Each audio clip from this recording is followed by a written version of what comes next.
Kör olmuşam gözlerim bir karanlık dünyadır. Gündüzle gece nedir gözüm bunu anlamır. Kör olmuşam gözlerim bir karanlık dünyadır. Gündüzle gece nedir gözüm bunu anlamır. Bircə onu bilirəm körları sevməyirlər. Sadece acıyır onlar. Mənsə körəm körları görməyə yox gözlərim. Amma ki bacarırlar.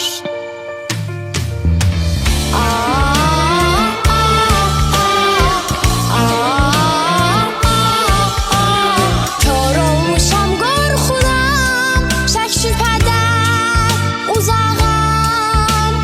Kör olmuşam qorxudan, şək şübhədən uzağam.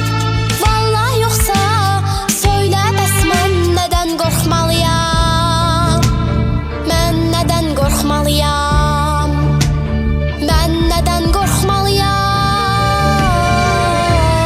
Gözüm nurlar ilk səhərdən hey acıyıram.